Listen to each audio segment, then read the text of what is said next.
9 News at 9 starts right now. Thanks for joining us tonight. I'm Alexandra Lewis. And I'm Mark Salinger. It was the warmest day of the year so far, but change is on the way with a wet weekend ahead. Here's a live look over Denver, or that was a little bit ago. Here's a live look, though, over Steamboat Springs, where the snow is just falling just a little bit. While mostly rain is expected in the lower elevations, the high country is in for a different story. Want to get right over to Corey Reppenhagen now following the weather for us. And Corey, it was beautiful out today, and then all of a sudden it's going to change. Yeah, it's going to change pretty quick. We got the rain on the way. It'll probably be raining here in the Denver area within an hour or two. It's already raining up in the foothills. Yeah, rain in the foothills. That's what we're in for right now. Temperatures right now in the 60s, 59 at Denver International Airport. You might be able to kind of crack the windows open and listen to the rainfall as you go to sleep tonight, which would be pretty rad. Here's the Saturday forecast going through. It'll probably rain overnight all the way to about 5, 6 o'clock in the morning, and then it'll break up a little bit. We may even get some sunshine in there during the day, and then the second round will be back by about 4:30, 5 o'clock, and it'll start with a round of scattered thunderstorms. So here is the rain forecast going through. Very high rain chances overnight till about 6 a.m. We'll get a little rain during the day in spots, but low chance of actually getting hit there. And then once we get into tomorrow night by about 4 p.m., those rain chances go really high, widespread coverage overnight, turning to snow. Not going to get much snow to actually stick, but then Sunday we actually open up the skies again for another break. I'll have more details coming up in the forecast. Lawyers for a well-known immigration activist in Colorado who was detained by ICE argue the agency signaled Jeanette Vizquera out. They claim federal agents violated her First Amendment rights. 9 News reporter Ria Jaw is here with how a tweet could play a big role in her legal defense. Yeah, ICE says she's being held on a reinstated deportation order from 2013 tied to a prior removal after she was caught driving without a license and using a fake ID. But her lawyers argue that order is invalid. And instead of challenging it today like they were supposed to, they told a judge they're changing their legal strategy.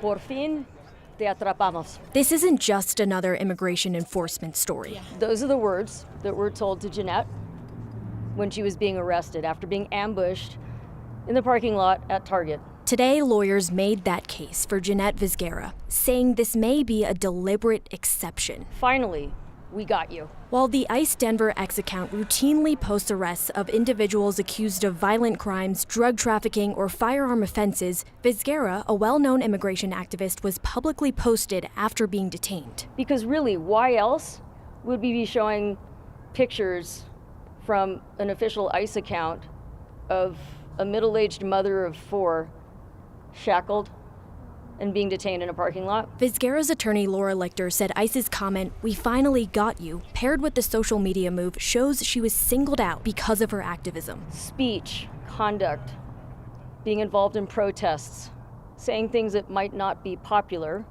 seem to be the kind of thing that gets the attention of the authorities in enforcement. Lichter is now building the case around alleged First Amendment violations as Vizquera remains in custody. She should have the right to go out there and talk about, problems that need to be talked about without being targeted, ambushed and taken away. Vizquera's children know they need to be patient. At this time, we just need to remain hopeful and, hopefully she comes home. It might just take a little bit longer. ICE hasn't responded to questions about why Vizquera's case was highlighted on social media. A federal judge has temporarily halted her deportation, but her lawyers say the fight to keep her in Colorado is far from over. Ria Cha, 9 News.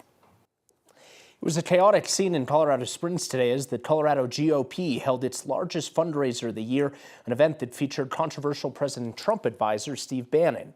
It was held at the Phil Lawn Music Hall, but outside things were heated. We saw a number of exchanges between attendees and protesters, and it even appears that at least 2 people were hit by cars outside the venue. Although Colorado Springs police says there were no injuries to report and nobody has been cited for any crimes. Tonight's event marks a chaotic end to Colorado GOP Chair Dave Williams' term. The party is electing new leadership tomorrow. A mom is in trouble after her elementary school student brought a gun to class today in Aurora. Aurora police say the student at Arrowhead Elementary showed the gun to friends this morning. Another student told a teacher who found the gun in that student's backpack. Out of caution, the school went on lockdown. It was lifted after about an hour. Police say there was not a live round in the chamber, but the gun was loaded. They say there's no indication that the student intended to hurt anyone. Aurora police say they issued a summons to the child's 39-year-old mom. That's for child abuse and failing to safely secure a gun. Those are both misdemeanors. They don't anticipate that student facing any charges. New tonight, 2 students face charges after a suspicious device was found attached to a locker at Highlands Ranch High School. The Douglas County Sheriff's Office says staff there reported the device shortly before noon yesterday. After evacuating the area, bomb technicians determined it was fake and didn't pose a threat before then removing it from the locker. The school district says somebody built it at the school. Detectives have recommended charges of possession of a hoax explosive and interference with an educational institution for 2 students that go to school there. A federal worker in Colorado got her dream job, was laid off, then rehired again, all in the span of 4 months. Randy Nusser started working for the Department of Energy in November. That made her a probationary worker, and she was included in the federal government's mass layoffs. Well, a judge later found legal problems with how the Trump administration's conducted those firings specifically, and then ordered those jobs to be reinstated. Do you trust that that is a long-term return to work, or do you proceed as if you may still lose this job? I have no trust. To be honest, I'm going to be blunt. I have no trust. I know what they're trying to do to reduce the workforce, so it's just a matter of time before they terminate us again. Randy says she's starting to think about backup plans because she's not confident this job is going to be available for her long term. New tonight, a bill that would make it more difficult to buy semi-automatic guns is now headed to Democratic Governor Jared Polis's desk. Senate passed Bill 3 today, days after it passed the House. It would require a permit and firearm safety training for anyone looking to buy a high-powered gun capable of accepting a detachable magazine. It would also ban the purchase and sale of accessories that increase the rate of fire of a semi-automatic weapon.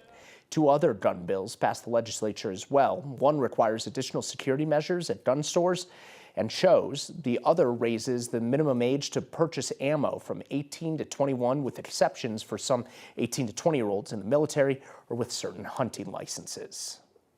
College athletes in Colorado have a new way to get paid for their name, image, and likeness. Today, Governor Jared Polis signed a new bill into law that allows universities to pay students directly. Now News reporter Colton Chavez is live at the state capitol for us this evening. Colton, the governor does have some reservations.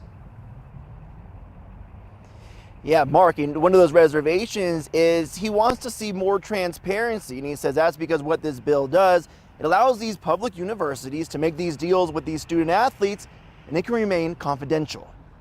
College sports landscape is going to look very differently in the next few years. Another change for collegiate athletes.